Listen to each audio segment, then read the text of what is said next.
বাইরে দোকান থেকে মিষ্টি না কিনে বাড়িতেই যদি এরকম গাজরের মিষ্টি হয় তাহলে তো আর কথাই নেই। একদম নতুন ধরনের। যারা গাজর পছন্দ করো তারা কিন্তু একবার হলেও বানিও। নমস্কার বন্ধুরা, আমি সাবিত্রী। ভিল স্টোরি চ্যানেলে সবাইকে স্বাগত জানিয়ে প্রতিদিনের মতো আবারও চলে এলাম রান্নাঘরে।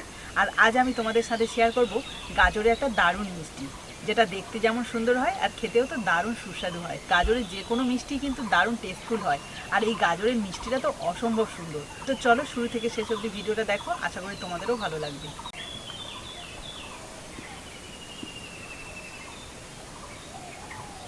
এই গাজরের মিষ্টিটা বানানোর জন্য এখানে দেখো বেশ বড় বড় সাইজের 4টে গাজর নিয়েছি, আর এগুলো ভালো করে খোসা ছাড়িয়ে গ্রেট করে নেবো। প্রথমে গাজরের তো আর আলাদা করে খোসা বোঝা যায় না, কিন্তু গায়ে যে নোংরা মতো থাকে সেইটা একটু পরিষ্কার করে নিচ্ছি। জলের মধ্যে রাখছি।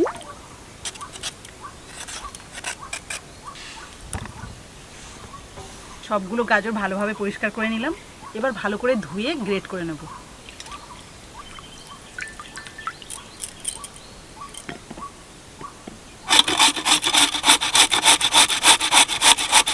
গাজরগুলো কিন্তু খুব সুন্দরভাবে গ্রেট হয়ে যাচ্ছে। তোমাদের সাথে কথা বলতে বলতে একটা গাজর গ্রেট হয়ে গেল, আরও একটা গাজর নিয়েছি।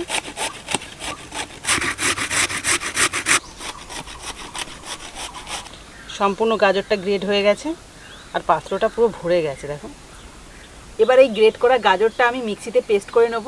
এতে করে কিন্তু মিষ্টিগুলো খুব সুন্দর হবে। তোমরা যদি চাও এইভাবে কিন্তু মিষ্টি করা যাবে, তবে একটু দানা দানা লাগবে, খেতে ততটা ভালো লাগবে না। দুবারে পেস্ট করতে হবে, কারণ অনেকটাই তো। ভালোভাবে মিহি করে পেস্ট করে নিয়ে চলে এলাম। এবার আমি উনুনটা ধরিয়ে নেব। কড়া গরম হয়ে গেছে, এবার কড়াই দিয়ে দিচ্ছি 1 চামচ ঘি। ঘিটা কড়াই চারিদিকে ভালো করে লাগিয়ে নিচ্ছি। এবার যে পেস্ট করে রেখেছি গাজরটা, সেটা দিয়ে দেবো। আর হ্যাঁ, তোমাদের তো বলা হয়নি, এই গাজরগুলো পেস্ট করার সময় কিন্তু সামান্য একটু জল দিতে হয়েছে, তবেই কিন্তু খুব ভালোভাবে পেস্ট হয়েছে।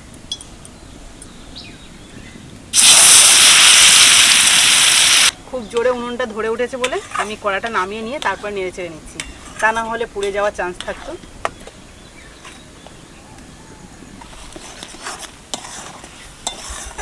প্রায় 4 থেকে 5 মিনিট মতো গাজরের পেস্টটা ভেজে নিয়েছি। সুন্দর একটা কিন্তু গন্ধও বেরোচ্ছে।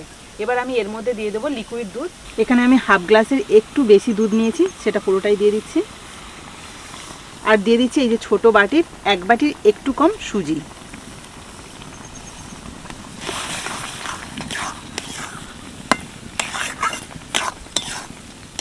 সুজিটা একটু ভালো করে নেড়েচেড়ে নিচ্ছি গাজরের সাথে। আর যেহেতু এখানে আমি সুজি ব্যবহার করছি, সেজন্য সামান্য একটু নুন দিয়ে দেবো, তাহলে কিন্তু খেতে একটু বেশি ভালো লাগবে। এই দেখো 1 চিমটি মতো নুন দিয়ে দিচ্ছি। ভালোভাবে নেড়েচেড়ে নিলাম। এবার আমি যে পরিমাণে সুজি নিয়েছি সেই পরিমাণে দিয়ে দিচ্ছি গুঁড়ো দুধ। ভালো করে মিশিয়ে নেব। এবার এটা যতক্ষণ না কড়া থেকে ছেড়ে যাবে ততক্ষণ কিন্তু আমি নাড়তে থাকবো।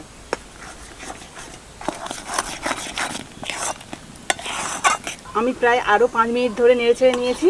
আর এই দেখো কড়া থেকে কি সুন্দর ছেড়ে যাচ্ছে, মানে পারফেক্ট ডো তৈরি হয়ে গেছে। এবার আমি নামিয়ে নেব।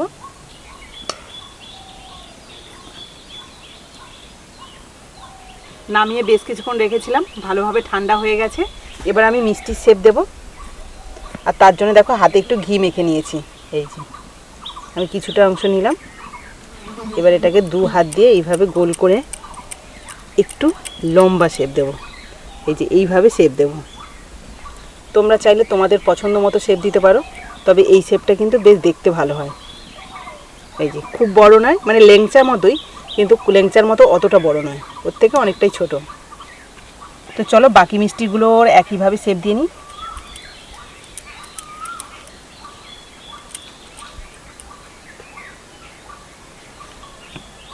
এই মিষ্টিগুলো বানানো কিন্তু খুবই সহজ, যে কেউ বানাতে পারবে। প্রত্যেকটা একই রকম হচ্ছে।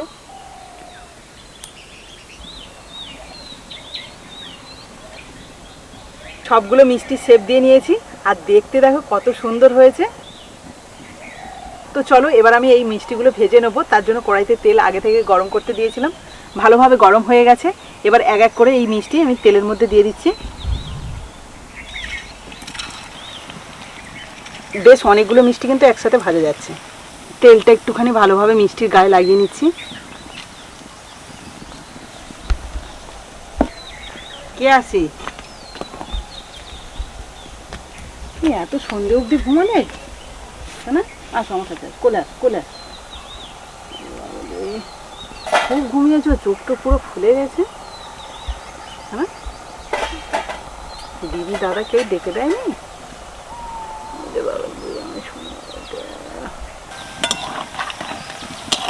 মিডিয়াম আছে মিষ্টিগুলো ভেজে নিচ্ছি। আর দেখো কি সুন্দর ভাজা হচ্ছে, ভাজার পরেও কিন্তু কালারটা সুন্দর আসছে।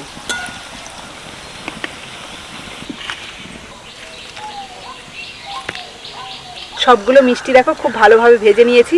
এবার আমি মিষ্টি শিরাটা বানিয়ে নেব। কড়াইতে দিয়ে দিচ্ছি কিছুটা জল, এর মধ্যে দিয়ে দিচ্ছি ছোট বাটির 1 বাটি চিনি।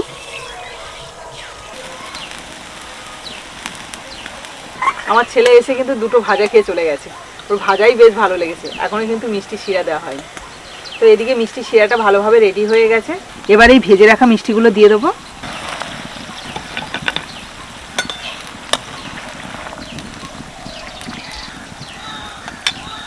গাজরের মিষ্টিগুলো রসের মধ্যে দেওয়ার পরেই উনুনটা নিভিয়ে দিয়েছি। এবার এই নেবো আঁচেই কিন্তু আমি 20 থেকে 25 মিনিট মতো রেখে দেবো। তাহলে কিন্তু এই মিষ্টির মধ্যে মিষ্টি শিরাটা খুব ভালোভাবে যাবে। তো বন্ধুরা ফিরে এলাম 20 মিনিট পর। আর বাইরে দেখো একটু অন্ধকার হয়ে আসছে। তো এবার আমি মিষ্টিগুলো কেমন হয়েছে একটু দেখে নেব। সবগুলো কিন্তু নরম তুলতুল করছে। একটু হাত দিয়ে চেপে দেখাচ্ছি, এই দেখো। আমি খুব চাপ দিচ্ছি না, কারণ এক্ষুনি ভেঙে যাবে। হাত দিয়ে বুঝতে পারছি একদম নরম তুলতুল করছে। একটা ভেঙে দেখাবো, তার আগে আমি মিষ্টিগুলো তুলে নিই। এই গাজরের মিষ্টিটা একবার হলেও বাড়িতে বানিয়ে দেখো, খুব একটা বেশি সময় লাগবে না, অথচ খেতে ভালো লাগবে।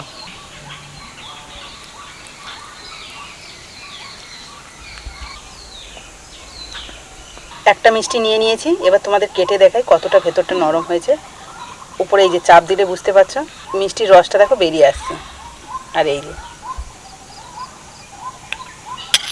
এই দেখো কতটা নরম হয়েছে, নিশ্চয়ই দেখে বুঝতে পারছো। খেতে কেমন লাগছে সেটা কিন্তু আমি আজকে বলবো, কারণ বাবা মা এখানে ডাকবো না। কুট্টুস রয়েছে ঘরে, ও তো প্রথমে এসে ভাজাগুলো খেয়ে চলে গেছে, আর আসবে না। আর সন্ধে হয়ে গেছে, না আসাটাই ভালো। এই গাজরের মিষ্টিটা কিন্তু খেতে ভালো হয়েছে, তবে একটু গাজরের ফ্লেভারটা রয়েছে। তোমরা যদি ওই গাজরের ফ্লেভারটা পছন্দ না করো, তাহলে কিন্তু ওই গাজর পেস্টটা একটু কম দেবে। আমার যত সম্ভব গাজরের পেস্টটা একটু বেশি হয়ে গেছে, সেই জন্য কিন্তু ফ্লেভারটা খুব বেশি পাওয়া যাচ্ছে। তো চলো তোমরাও একবার বাড়িতে বানিয়ে খেও, আশা করি ভালো লাগবে। তো আজকের এই ভিডিওটা আশা করি তোমাদেরও ভালো লেগেছে। আর ভালো যদি লাগে তাহলে প্লিজ একটা লাইক করে দিও, আর বন্ধুদের সাথে প্রচুর প্রচুর শেয়ার করে ভিডিওটা, যাতে সবাই দেখতে পায়। তো আজকের মতো টাটা, পরের দিন আসবো আবার একটা নতুন ভিডিও নিয়ে। ততক্ষণে ভালো থেকো, সুস্থ থেকো। টেস্টটা কিন্তু দারুণ লাগছে, গুঁড়ো দুধ দেওয়া আছে তো বেশ ভালো লাগছে। আমি আরও একটা খেয়ে নিচ্ছি।